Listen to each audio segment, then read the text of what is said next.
తెలుగువారి వంటలు ఇవాళ ఇడ్లీ పొడి ఎలా చేయాలి, దానికి కావాల్సిన పదార్థాలు నేను మీకు ఇప్పుడు చూపిస్తున్నాను.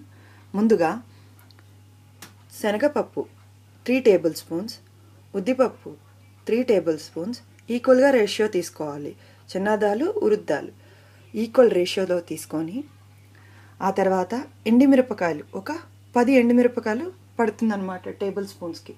3 టేబుల్ స్పూన్స్కి ఆయిల్ 2 స్పూన్స్, మిరియాలు 1 టేబుల్ స్పూన్, నువ్వులు 2 టేబుల్ స్పూన్, చింతపండు కొద్దిగా, టేస్ట్కి చాలా కొద్దిగా ఒక ½ ఇంచ్ తీసుకోవాలి, జీలకర్ర 2 టేబుల్ స్పూన్స్, ధనియాలు 2 టేబుల్ స్పూన్స్, తగినంత ఉప్పు.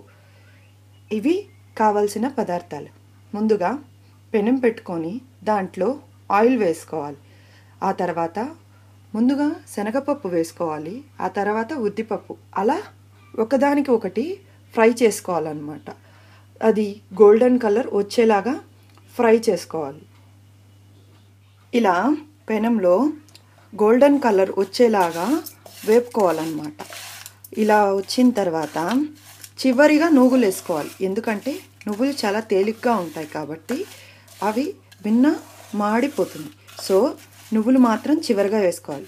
ముందుగా ఎండుమిరపకాయలు, ఆ తర్వాత శనగపప్పు, ఉద్దిపప్పు, అలా మిరియాలు, అలా ఒకదాని తర్వాత ఒకదాన్ని వేసుకొని ఇలా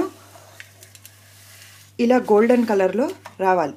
ఆ తర్వాత చల్లారిన తర్వాత మనం ఇది మిక్సీలో తీసుకోవాలి. ఇలా చల్లారిన తర్వాత మిక్సీలో తీసుకోవాలి.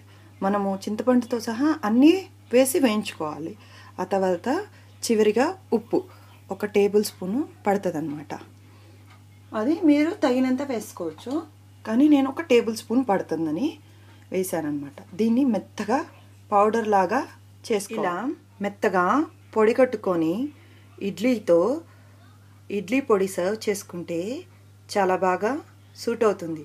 ఈ ఇడ్లీ పొడి మనము స్టే చేసుకోవచ్చు అనమాట. ఒక 2 to 3 months పైగా మీకు నిలవ ఉంటుంది.